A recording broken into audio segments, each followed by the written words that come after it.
भारत ने किया डंप तो झुक गए ट्रंप।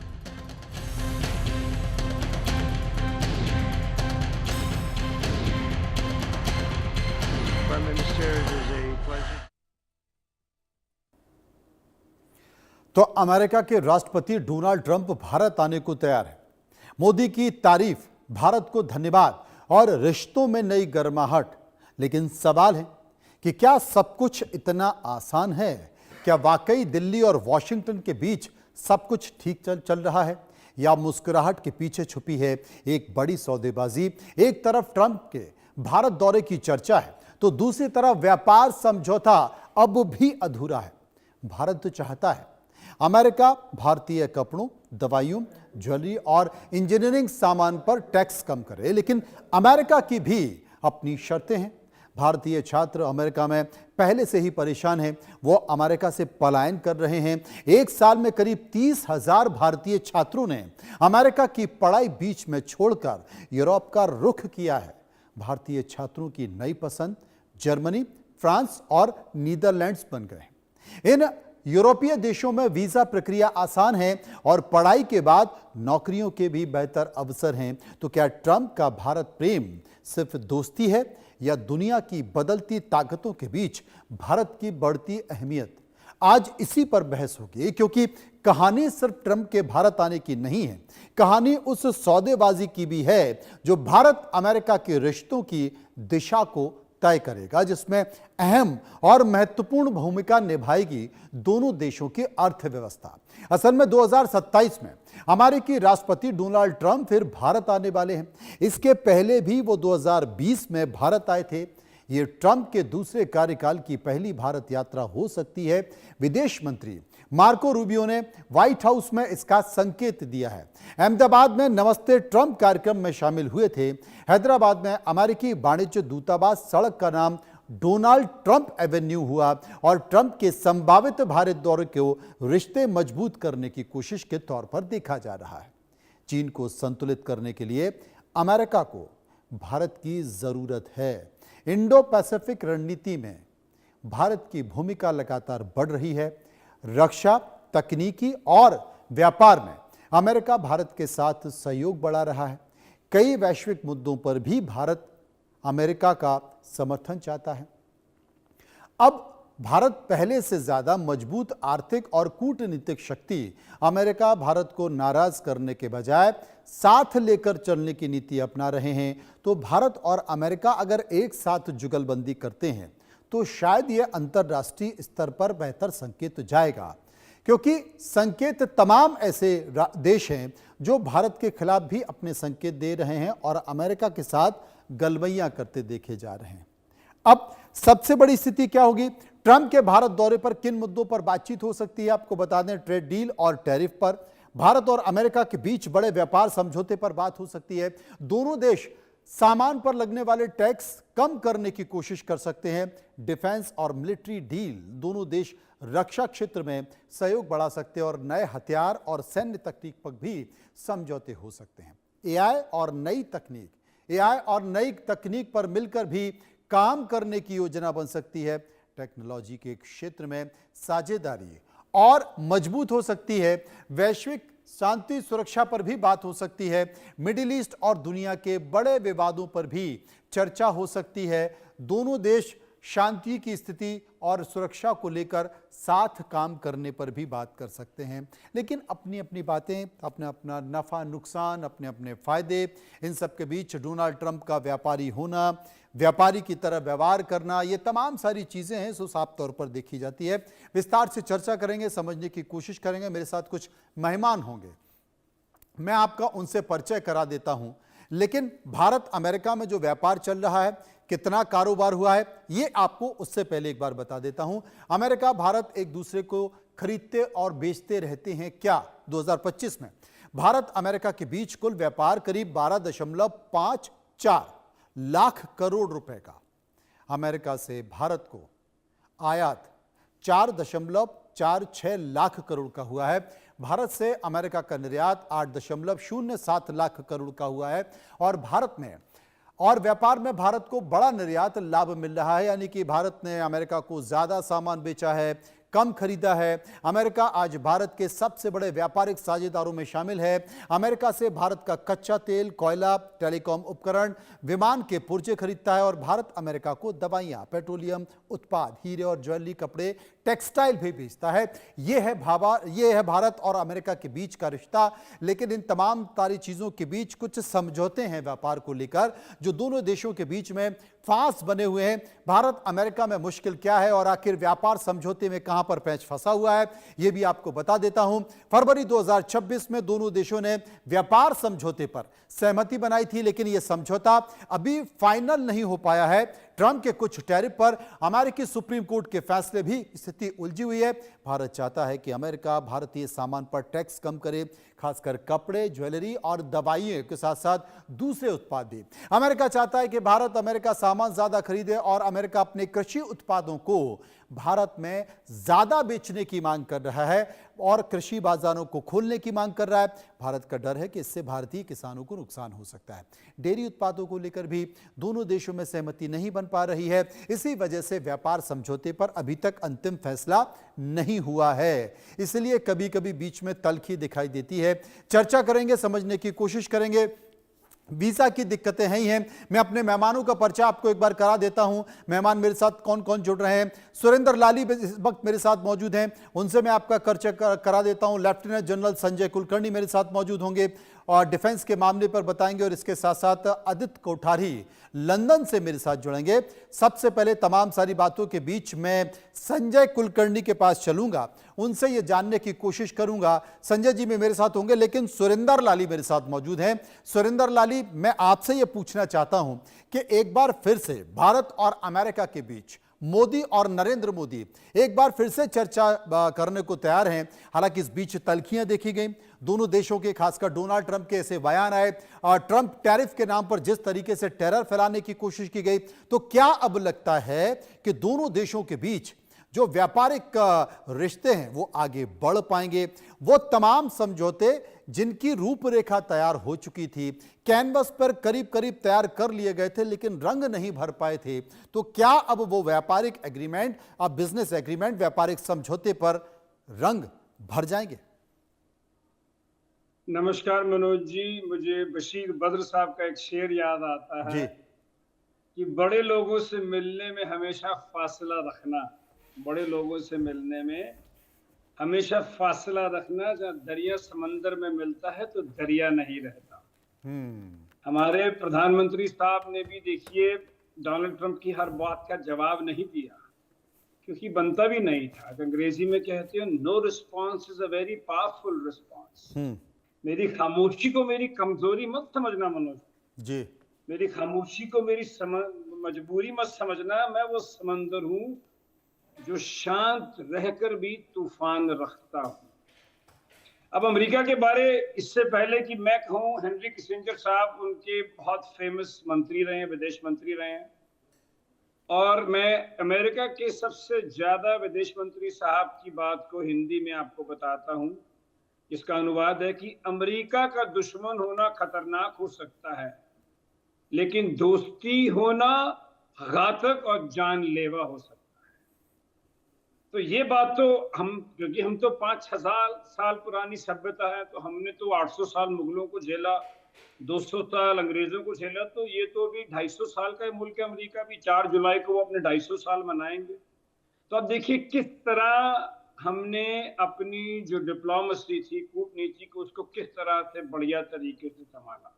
आज आप ही ने कहा कि घूम फिर के अगर इंडो पैसिफिक में अमेरिका को, चाइना को काउंटर करना है तो इंडिया के सिवाय कोई नहीं है। और तो छोड़िए, ग्लोबल साउथ में भी इतनी स्ट्रांग मैशियत नहीं है और अमेरिका ने सारा माल तो दुनिया में ही बेचना है। तो आज एक बात को समझना पड़ेगा कि वो सिलिकॉन वैली हो या वो इंडिया के इंटेलेक्चुअल्स हो या आगे एआई हो या आईटी हो, कहीं भी आप हिंदुस्तान और हिंदुस्तानियों के बिना नहीं चल सकते। लेकिन सुरेंद्र लाली, यहाँ पर मैं आपसे एक बात कहना चाहता हूँ। अभी कुछ दिनों पहले डोनाल्ड ट्रंप का एक बयान आया कि भारत ने हमसे बहुत सारा पैसा लिया है और बहुत सारा टैक्स लिया है, बहुत सारा टैरिफ वसूल किया है, अब हम भी वसूलेंगे, हमारी भी बारी यहाँ पर मौजूद है। उन्होंने एक बाइक का जिक्र किया, हार्ले डेविसन का जिक्र किया उन्होंने। इसके साथ साथ अमेरिका चाहता है कि भाई भारत अपने कृषि बाजार खोले और अमेरिका की एंट्री उसमें हो जाए, लेकिन भारत चाहता है कि जो भारत के किसान हैं, अगर ऐसा हुआ तो उन्हें सबसे ज़्यादा नुकसान होगा। बहुत सारी चीज़ें हैं, भारत समझौता नहीं कर सकता है। ऐसी स्थिति में अब बात दोस्ती की नहीं रह गई है कि क्योंकि डोनाल्ड ट्रंप जितना भी अपना व्यवहार कर रहे हैं, जो भी वो संकेत दे रहे हैं, एज ए बिजनेसमैन दे रहे हैं, तो ऐसे में क्या डील उस तरीके से हो पाएगी? देखिए, अब उनको डील करनी पड़ेगी क्योंकि उनके दरवाजे हर तरफ से बंद हो रहे हैं। यूरोपियन यूनियन को तो उन्होंने बस के नीचे डाल दिया है। इजराइल करके वो दुनिया भर में क्या अपने मुल्क में भी बदनाम हो गए हैं। तो ये वॉर जो की उसमें भी फंस गए हैं। और जिस ईरान को ये बकरी का बच्चा समझ रहे थे, उन्हें इन्हीं बकरी बना डाला। मतलब वो सोचने आए थे कि हम डेल्सी रोड्रिगस एक ढूंढेंगे ईरान में, वहां मिल गया नॉर्थ कोरिया का किम जोंग। वो जो लेने आए थे वहां देने पड़ गए। अब दूसरी बात आपने बोली कि देखिए मनोज जी, एक हमारा कल्चर है, हमारी रिलीजन है, और वहां पे जो काउस को और जो फीड किया जाता है, वो जिस तरह के जानवर को वो जानवर ही फीड करते हैं, वो हमारे रिलीजियस बिलीव्स, हिंदू बिलीव से इत्तेफाक नहीं रखता। पर हम अटक गए। हमने ना ही डोनाल्ड ट्रंप का प्रेशर लिया, हमने यूरोपियन यूनियन और अलग बाकी मुल्कों से भी अपने रिलेशनशिप बनाए। तो आपने बिल्कुल ठीक बोला कि डोनाल्ड ट्रंप साहब को अब समझ आ गया है कि अगर अब मुझे अपनी मईशत बचानी है, जो भी अमेरिका में रह गई है मिड टर्म से पहले कि पत्ता साफ ना हो जाए, तो अब उनको इंडिया, जो कि एक बहुत डिपेंडेबल पार्टनर है। मनोज जी, मैं 8 साल अमेरिका में रहा, इंडिया से ज्यादा, इंडियन से ज्यादा लॉ अबाइडिंग कोई सिटीजन नहीं है। यहाँ आपके पैनल पे भी लंदन से मेरे दोस्त बैठे हुए हैं। अब देखिए कौन सा बड़ा क्राइम है जो किसी इंडियन ने किया होगा। हम सिर्फ वहां रोटी, कपड़ा और मकान के लिए जाते हैं, उनकी मईशत में काम करते हैं, पैसे जोड़ते हैं, अपने बच्चों को पढ़ाते हैं और वापस आ जाते हैं। और एक बात और मैं कह के अपनी वाणी को विराम दूंगा कि डोनाल्ड ट्रंप साहब सियासतदान नहीं है। उनकी 34 फेलनीज हैं, आरोप हैं, एक में दोषी पाए गए, 2 केस पेंडिंग है, 6 बैंकरप्सी और 2 इम्पीचमेंट्स हैं, और कोई बड़ी बात नहीं, तीसरी भी आ जाएगी और थोड़े टाइम पे। और वो डील किनसे कर रहे हैं? वो सियासतदान नहीं, उन्होंने अब तक बैंकों से डील किया है। तो जब व्यापारी के प्रॉपर्टी डीलर के ऑफिस में सीढ़ियां चढ़ के बैंकर आता है, तो व्यापारी अपनी कुर्सी पे बैठा है, अपने गल्ले पे बैठा हुआ है, तो वो बैंकर से एक ऊपर से होके बात करता है। डोनाल्ड ट्रंप ने सारी दुनिया के साथ वो बैंकिंग वाला फॉर्मूला अपनाया और देखिए धीरे धीरे सब कटने शुरू हो गए। वो डील किनसे कर रहे हैं? जो जिनका सियासती तजुर्बा उनके कई तजुर्बों से ज्यादा है। नरेंद्र दामोदर दास मोदी जी, जो संघ से नीचे से उठ के आए हैं, जो हमेशा ठंडी करके खाते हैं। शी जिनपिंग, जिनको शायद आज तक किसी ने हंसते हुए भी नहीं देखा होगा, वो उतने बूढ़े सियासतदान हैं। पुतिन, जो केजीबी से आए हैं। बेंजामिन नेतन्याहू, जिन्होंने डोनाल्ड ट्रंप को ही नाच नचा दिया। और अब ईरान, जिस ईरान को ये समझ रहे थे कि हम रातों रात कुचल देंगे, वो उनके गले पड़ गया। तो ट्रंप साहब सियासतदान नहीं है, और वो जिनसे डील कर रहे हैं वो सबको आदत है कि आप पहले जो करना है कर लो, जब आप थक जाओगे तो फिर हम कहेंगे। डोनाल्ड ट्रंप साहब की तो अब आपने बिल्कुल आपने ठीक कहा, बिल्कुल आपने ठीक कहा। आदित्य कोठारी लंदन से इस वक्त मेरे साथ जुड़ गए हैं। आदित्य, इन तमाम सारी परिस्थितियों के मद्देनजर क्या आप मानते हैं कि डोनाल्ड ट्रंप अब फंस गए हैं, अपने अमेरिका में ही फंस गए हैं, उलझ गए हैं, उनको समझ में नहीं आता, और जाने अनजाने उन्होंने अपने तमाम ऐसे दोस्त जो कि कभी उनके साथ थे, उनके साथ कदमताल कर रहे थे, विपरीत परिस्थितियों में उनको आगे बढ़ा रहे थे। चुनाव में तो देश के प्रधानमंत्री नरेंद्र मोदी ने यह तक कह दिया था कि अब की बारी ट्रंप की सरकार। तो ऐसी स्थिति में अब उनको लगता है कि चलो यार रिश्ते सुधार लें, क्योंकि अपने घर में अपनी बुराई हो रही है, अंतर्राष्ट्रीय स्तर पर कूटनीति भी देखना है, तो कितनी सफल? मनोज जी, पहले तो शुक्रिया मेरे को यहाँ पर न्योता देने के लिए जी। बहुत अच्छा लग रहा है आप लोगों से बात करके। आपका भी शुक्रिया पाए जी। देखिए, डोनाल्ड ट्रंप ने 80 के दशक में उसने किताब लिखी थी। आज उसको एक नई किताब लिखनी चाहिए, how to alienate friends and allies. उसने जो इस 2 साल में अपने सेकंड टर्म में जो साबित किया है कि उसके जितने भी एलाइज है सबको उसने एलिनेट किया है, सबको उसने ह्यूमिलिएट किया है।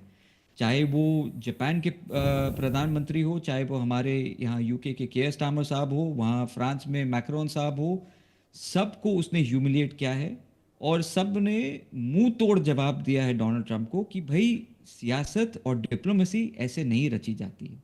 उसको रचने के लिए आपको you need to be a proper guided individual, जो डोनाल्ड ट्रंप इस दफ़ा नहीं नज़र आ रहे। डोनाल्ड ट्रंप की हर कैलकुलेशंस जो अपने सेकंड टर्म में उसने ली है वो अपने मन मुताबिक ले रहे हैं, और उनके इर्द गिर्द जो साथी भी जो उनके रहे हैं, जो उनके पेयर्स रहे हैं, जो उनके कैबिनेट लेवल के जो ऑफिसर्स रहे हैं, जो वो भी उनका साथ नहीं दे पा रहे सही तरीके से। जैसे मैं आपको एग्जांपल देता हूं, उनके जो नेशनल सिक्योरिटी एडवाइजर थे जो केंट, ये जब वॉर जब शुरू होती है कॉन्फ्लिक्ट के थोड़े दिन बाद ही वो इस्तीफा देके, रेजिग्नेशन देके वो छोड़ के चले जाते हैं।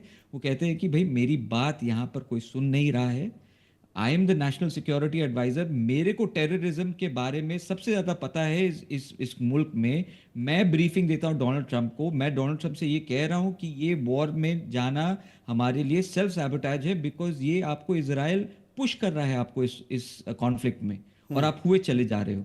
तो बिकॉज वो उसको ये बात, उसकी ये बात कोई समझ नहीं रहा था, इसीलिए वो उसने इस्तीफा दे दिया।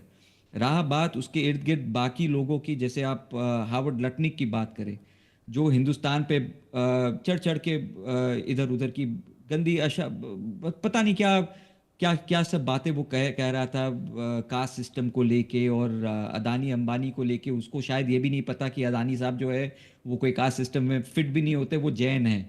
तो ये सब जो एकदम इल इन्फॉर्म्ड लोग हैं उसको वो इर्द गिर्द घुमा के रखे। रहा बात आपकी जो हार्ली डेविसन की जो बात आपने कही, वो एक बहुत ही पॉलिटिकल मुद्दा है यूनाइटेड स्टेट्स में, और इसको वो बार बार डोनाल्ड ट्रंप उसको लेके आते हैं क्योंकि वो दिखाना चाहते हैं कि देखिए जो यूनाइटेड स्टेट्स और इंडिया की जो ट्रेड रिलेशंस है, जिसमें इंडिया का जो टू व्हीलर का मार्केट है इतना बड़ा है, क्योंकि उसमें हार्ली डेविडसन पे 100 से 150% ड्यूटी ये लगा के रखते हैं, इसीलिए हार्ली डेविडसन वहां पर बिक नहीं रही है। हालांकि इसका जो कारण है वो कंप्लीटली और है। इंडिया में लाइट व्हीकल ज्यादा बिकती है, कम दाम की व्हीकल ज्यादा बिकती है। हार्ली डेविडसन एक लग्जरी कैटेगरी की टू व्हीलर हो जाती है, तो उसका डिमांड ऐसे भी कम रहेगा। तो ये बात वो बोलना नहीं चाहते, पॉलिटिकली इस चीज को यूज करना चाहते, बट कहीं ना कहीं मनोज जी अब उनको ये बात समझ में आ चुकी है कि इंडिया उनके इस दबदबे से वो नहीं डरने वाला। इंडिया के ऊपर उन्होंने जितनी भी बातें बोली, इंडिया जाके अपने मल्टीलैटरल एग्रीमेंट्स इधर उधर वो साइन अप कर रहे, चाहे वो यूरोप हो, यूके हो, फ्रांस हो, जापान हो। बिल्कुल आपने सही कहा, क्योंकि पिछली बार शायद यही इसी तरह का प्रेशर था जिसके बाद डोनाल्ड ट्रंप के तेवर ठंडे पड़े थे। संजय जी हमारे साथ मौजूद हैं, डिफेंस एक्सपर्ट है। संजय जी, आपको क्या लगता है, एक बार फिर से शुरुआत हो रही है एक साथ टेबल पर बैठने की, क्या इस बार कुछ बनेगा या वही पुराना अंदाज डोनाल्ड ट्रंप का होगा? बहुत बहुत धन्यवाद Manoj ji. There are no permanent friends, there are no permanent enemies, there are permanent national interest. और ये देख करके अमेरिका भी अपना हित देखता है, भारत भी अपना हित देखता है, इसमें कोई शक किसी को भी नहीं होना चाहिए। डोनाल्ड ट्रंप अमेरिका नहीं है और अमेरिका डोनाल्ड ट्रंप नहीं है, ये भी हम लोगों ने बात माननी पड़ेगी कि ये एक मुखौटा है, और ये सोचना कि ट्रंप जो है सब कुछ करता है गलत है। वहां पे लोकतंत्र है और बहुत जबरदस्त लोकतंत्र है, और वो जानते हैं कि ट्रंप और ट्रंप के परिवार को क्या चाहिए, और ट्रंप और जो डीप स्टेट है यूनाइटेड स्टेट्स में वो अपना हित जानता है, उसके हित कहाँ है, वो जो खुद नहीं कर सकते हैं उन्होंने इनको इनके द्वारा, ट्रंप के द्वारा कराने की कोशिश करते हैं। तो ये एक तरीके का मुखौटा जिसे कह सकते हैं, we should not take it, but ठीक है, हर एक ने अपने तरीके से कार्रवाई करनी चाहिए, वो लोकतंत्र अलग है। लेकिन विश्व के सबसे बड़े दो लोकतंत्र हैं, भारत और अमेरिका, और हम देखते हैं कि भारत के अंदर जो लोकतंत्र है वो हर बार जिस प्रकार से अपने बीच के अंदर भी आवाजें उठती है, अलग अलग सबको साथ में ले चलने की कार्रवाई बनती है, बार बार प्रधानमंत्री कहते हैं सबका साथ, सबका विश्वास, सबका प्रयास, हम सबको ले चलना बहुत जरूरी है। अमेरिका के अंदर लोकतंत्र जरूर है, अमेरिका हर हमेशा किसी भी देश के साथ एक ये विडंबना है, लोकतंत्र होने के बावजूद भी वन पॉइंट कॉन्टैक्ट, उनको किसी से लेना देना नहीं, उनको सिर्फ वन पॉइंट कॉन्टैक्ट से मतलब है। इसलिए आप देखते हैं कि किस प्रकार से वो पाकिस्तान के साथ डील करते हैं। उनको मालूम है चीन में उन्होंने किसके साथ डील करना है, उनको बाकियों से कोई डील नहीं करना है। एक आदमी Xi Jinping, Pakistan only Asif Munir, बाकी सब कोई उसकी जिम्मेवारी वो क्या करता है और वो किस प्रकार से अमेरिका के हित को देखता है। भारत के अंदर ऐसे नहीं हो सकता है। और एक भारत की सभ्यता, भारत का तौर तरीका अलग होता है। ऐसे माहौल के अंदर जब हम अमेरिका के साथ अपने रिश्तों को देखते हैं, अमेरिका ने वो अपना रोल अपनाया है जो ब्रिटिश छोड़ करके गया, यानी कि ब्रिटिश ईस्ट इंडिया कंपनी और अमेरिका आ गया उसकी जगह पे। और सब्स्टिट्यूट क्या हो, मकसद सिर्फ बिजनेस बिजनेस बिजनेस, उससे और कोई लेना देना नहीं है। पर लेकिन जैसे आप बता रहे थे कि फार्मर्स को लेकर के जितनी सब्सिडी फार्मर्स को अमेरिका में मिलती है, उतनी सब्सिडी हम अपने फार्मर्स को भी नहीं दे पाते हैं। तो अगर हम अपने जो फार्मर है, अगर हम उनका हित नहीं देखेंगे तो कैसे होगा। बिल्कुल आपने सही कहा, और यही बड़ा मुद्दा है जो कि बड़ा बन रहा है, और पूरे विश्व की बिरादरी का चौधरी बनने का ख्वाब तो पाले बैठे हैं, लेकिन वो तब नहीं हो सकता है जब सिर्फ आप बिजनेसमैन रहें। बहुत बहुत शुक्रिया करूंगा सभी मेहमानों का जो मेरे साथ इस चर्चा में मौजूद रहे। रुकेंगे यहाँ पर कुछ पलों के लिए, वापस आएंगे तो आपको दिखाएंगे कुछ और।